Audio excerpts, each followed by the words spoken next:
Assalamualaikum warahmatullahi wabarakatuh. Apa kabar anak-anakku yang siswa SMP kelas 8 yang berbahagia? Pada video pembelajaran kali ini kita akan belajar tentang struktur dan fungsi jaringan pada tumbuhan. Apa saja yang kita harus pelajari dari fungsi dan struktur jaringan pada tumbuhan? Silahkan kalian perhatikan pada tujuan pembelajaran. Dengan demikian nanti ketika kalian mengikuti video ini, kalian bisa mencermati bagian-bagian yang diinginkan oleh materi untuk kalian pahami dengan lebih detail. Untuk selanjutnya, mari kita lanjutkan pada video yang lebih detail.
Struktur dan fungsi jaringan tumbuhan.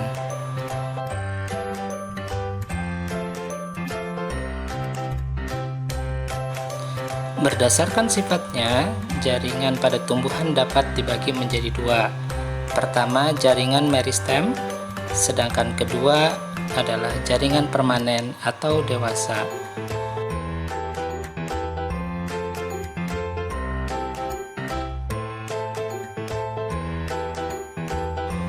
Jaringan meristem dapat dibagi menjadi pertama, jaringan meristem primer, dan yang kedua, jaringan meristem sekunder. Sedangkan jaringan permanen atau dewasa dapat dibagi menjadi pertama, jaringan epidermis, kedua, parenkim, ketiga, penyokong, dan keempat adalah pengangkut.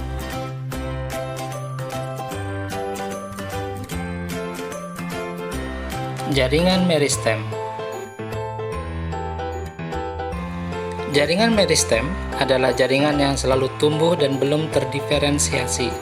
Jaringan meristem bersifat embrional, artinya mampu terus-menerus membelah diri secara mitosis.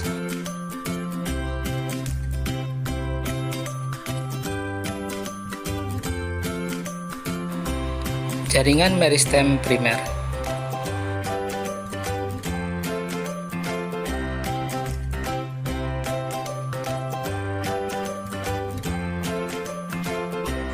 Jaringan meristem primer ini terdapat pada ujung akar dan ujung batang, dan biasa disebut dengan meristem apikal. Jaringan ini menyebabkan pertumbuhan panjang pada akar dan batang.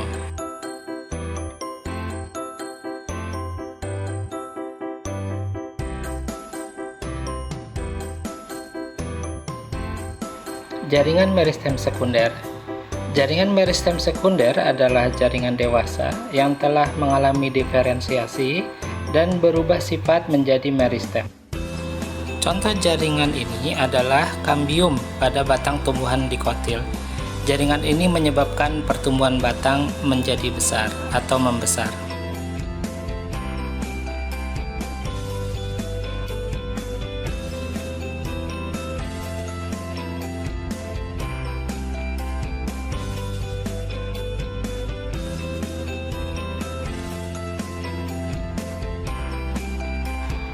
Contoh jaringan meristem primer yaitu pada ujung batang dan ujung akar, menyebabkan pertumbuhan panjang.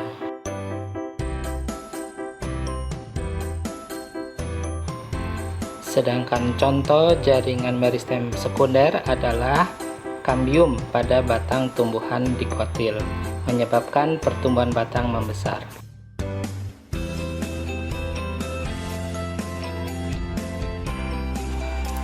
Jaringan permanen atau jaringan dewasa.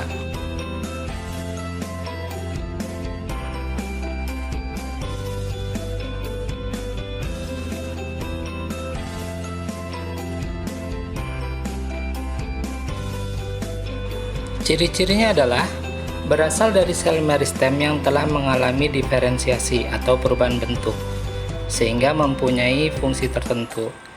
Kedua, pada umumnya tidak membelah lagi. Ketiga, bentuknya permanen, rongga sel besar, dinding sel sudah mengalami penebalan.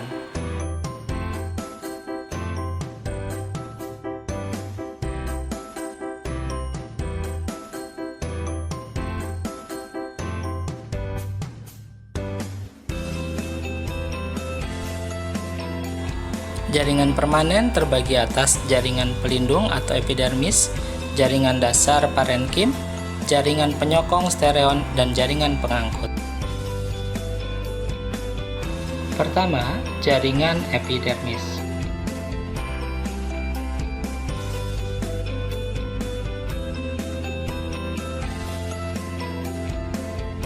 Jaringan epidermis adalah jaringan yang tersusun dari lapisan sel yang menutupi permukaan luar tumbuhan.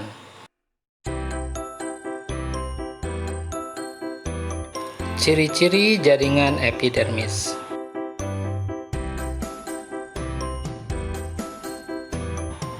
Tersusun dari selapis sel berbentuk balok yang rapat dan tidak memiliki ruang antar sel. Berfungsi sebagai pelindung sehingga sering dilengkapi dengan lapisan lilin atau kutikula. Tidak memiliki klorofil kecuali pada sel penjaga stomata dan sel epidermis daun tumbuhan paku.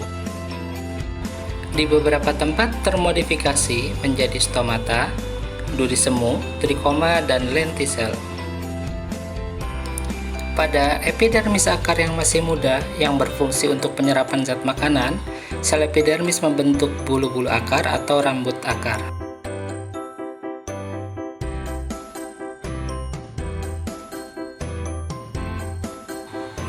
Jaringan dasar atau jaringan parenkim.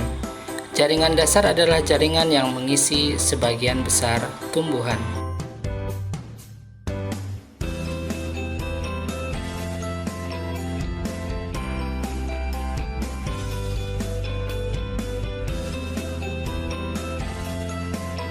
Jaringan parenkim memiliki ruang antar sel sehingga letaknya tidak terlalu rapat.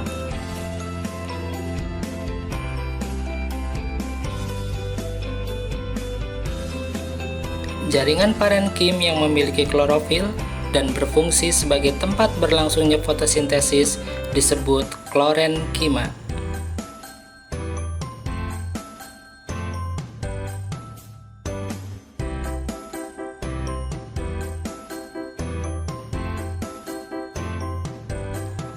Jaringan berikutnya adalah jaringan penyokong atau stereon.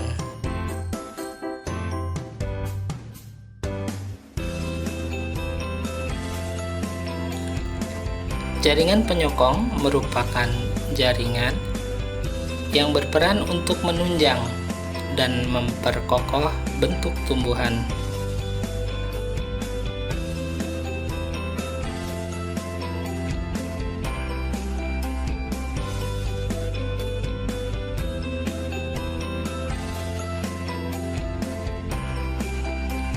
Jaringan penyokong dapat dibagi menjadi dua macam. A. Kolenkim. Tersusun atas sel-sel hidup untuk menyokong tumbuhan muda.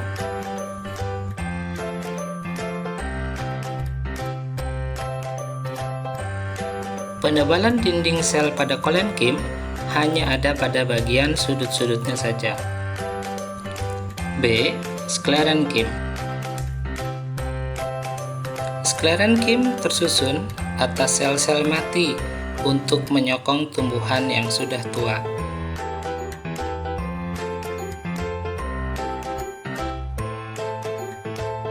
Penebalan sel sklerenkim terjadi di seluruh dinding selnya. Sel sklerenkim terdiri dari serat dan sklereid. 4. Jaringan pengangkut.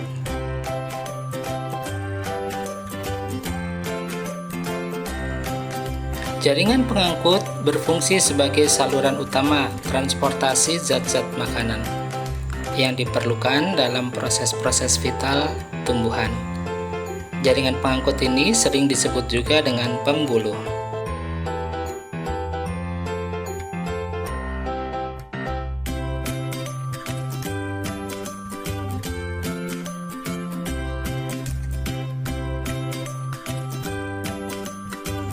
A. Xilem.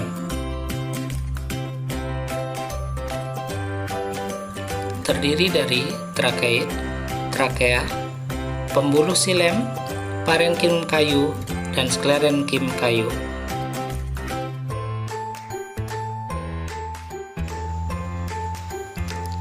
Pembuluh xilem berfungsi untuk mengangkut air dan mineral dari dalam tanah menuju daun. B. Floem. Floem terdiri dari sel tapis, pembuluh tapis, sel pengiring, sel parenkim kayu, dan sklerenkim kayu.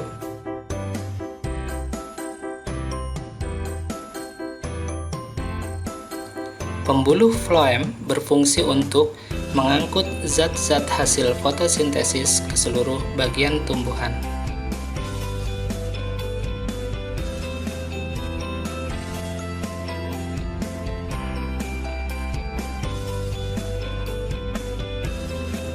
Organ-organ pada tumbuhan.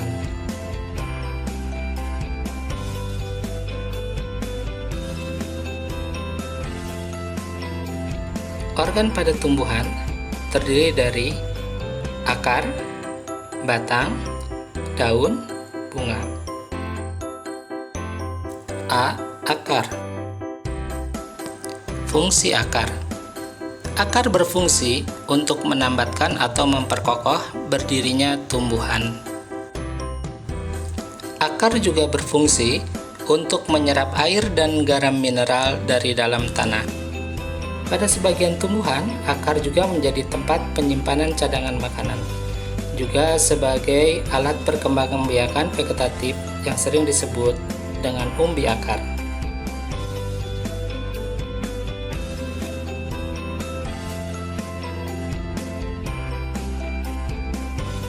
Terdapat perbedaan akar pada tumbuhan monokotil dan dikotil. Tumbuhan monokotil mempunyai akar serabut, sedangkan tumbuhan dikotil mempunyai jenis akar tunggang.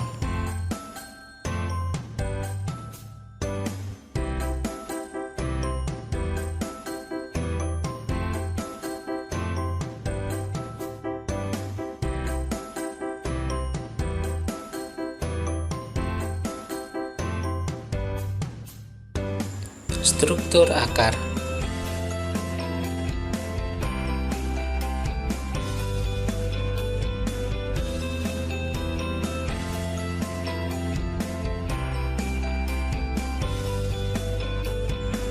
Pertama, epidermis terdiri atas satu lapis sel rapat tanpa ruang antar sel. Terdapat rambut akar yang berfungsi untuk memperluas bidang penyerapan.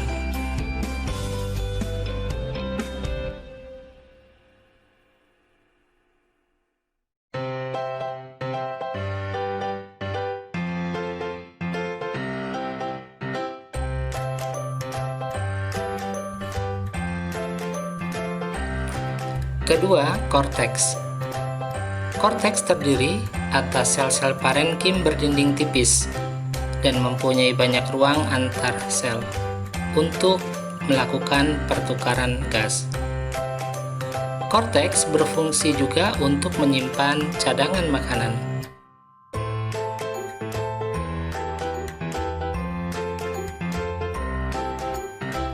Ketiga, endodermis. Endodermis terdiri atas selapis sel yang membatasi antara korteks dan silinder pusat. Dinding sel endodermis mengalami penebalan lignin dan suberin, membentuk struktur yang disebut dengan pita Kaspari.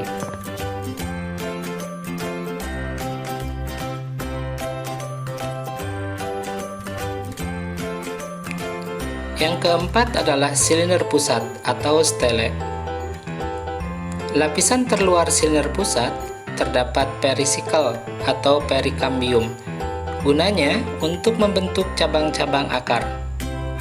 Pada bagian dalam stele terdapat berkas pengangkut dan jaringan-jaringan lainnya.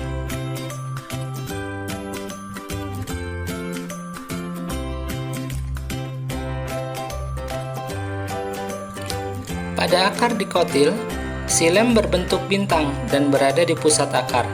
Sedangkan pada akar monokotil, letak xilem dan floem berselang-seling membentuk sebuah lingkaran.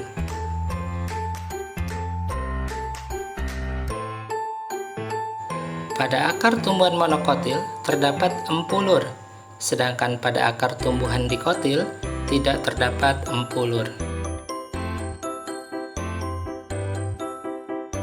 B. Batang.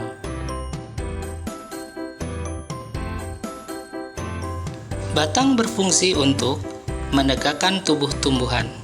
Kedua, mengangkut air dan zat hara dari akar ke daun.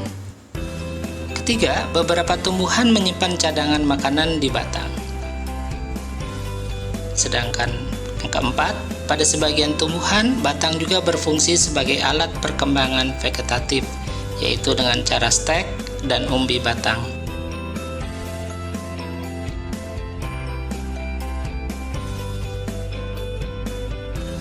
Ciri yang membedakan antara batang dan akar adalah adanya buku dan ruas pada batang, sedangkan pada akar tidak ada buku dan ruas.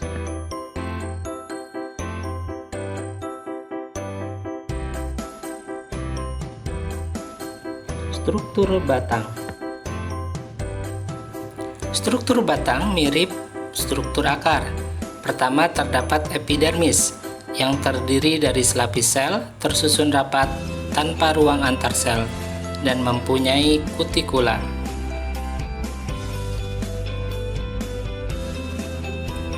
Kedua, lapisan korteks. Korteks tersusun dari sel-sel parenkim yang berdinding tipis. Letaknya tidak teratur sehingga banyak ruang antar sel. Di dalam korteks terdapat kolenkima dan sklerenkima untuk memperkuat batang. Pada batang muda terdapat banyak kolenkima dan terdapat klorofil untuk fotosintesis. Pada batang tua, kolenkima diganti dengan sklerenkima dan tidak ada lagi klorofil. Ketiga, endodermis. Pada batang, endodermis tidak begitu jelas dan menyatu dengan korteks.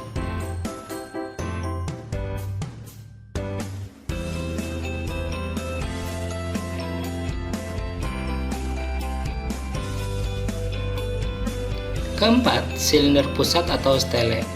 Di dalam stele terdapat sel-sel parenkim dan pembuluh xilem dan floem.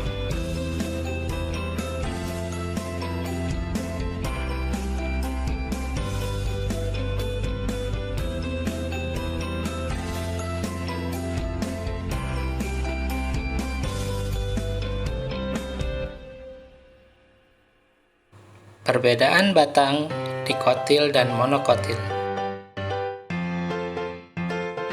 Pada batang dikotil, letak xilem dan floem teratur membentuk lingkaran. Xilem terletak di sebelah dalam floem, dan keduanya dipisahkan oleh kambium. Pada batang monokotil, berkas pembuluh menyebar dan tidak teratur, dan tidak mempunyai kambium. C. Daun. Fungsi daun adalah: pertama, tempat terjadinya proses fotosintesis. Kedua, melakukan transpirasi atau penguapan pada saat suhu lingkungan di sekitar tumbuhan panas. Ketiga, daun juga mengangkut hasil fotosintesis dari daun ke seluruh tumbuhan, yaitu pada bagian jaringan pengangkutnya. Struktur daun.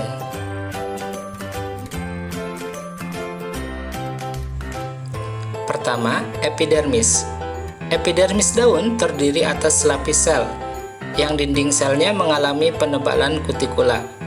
Kutikula ini terdapat di permukaan atas maupun di bawah daun. Pada epidermis daun, terdapat celah yang diapit oleh dua sel penjaga. Celah itu disebut dengan stomata atau mulut daun.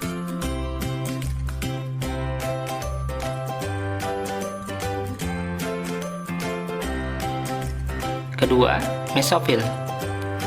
Mesofil daun terletak di antara epidermis atas dan bawah.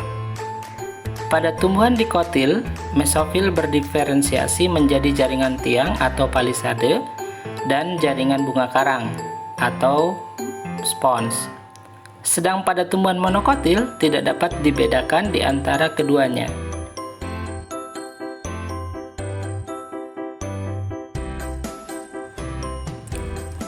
Ketiga, berkas pengangkut. Pada daun, berkas pengangkut terdiri atas xilem dan floem yang terletak di antara jaringan bunga karang. Berkas pengangkut ini membentuk tulang daun.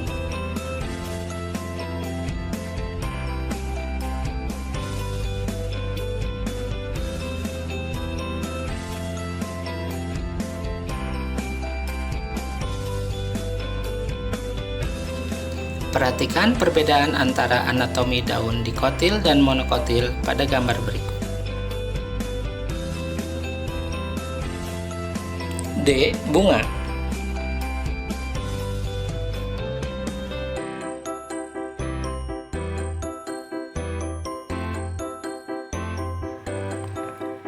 Fungsi bunga pada tumbuhan adalah sebagai alat perkembangbiakan generatif tumbuhan. Struktur bunga terdiri atas: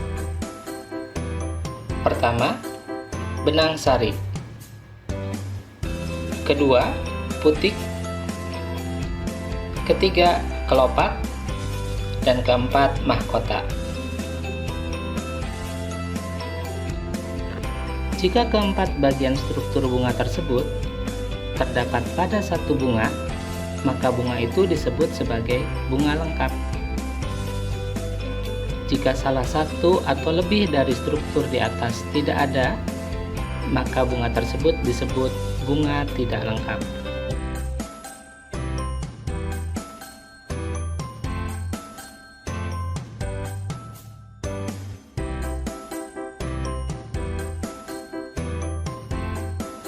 Berdasarkan alat kelaminnya, bunga dapat dibagi menjadi tiga.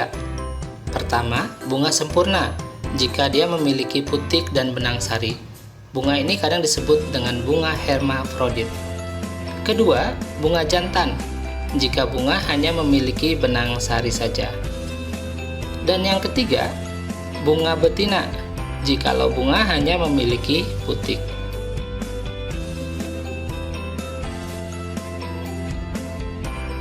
Alhamdulillah, video pertama dari struktur dan fungsi jaringan pada tumbuhan sampai di sini.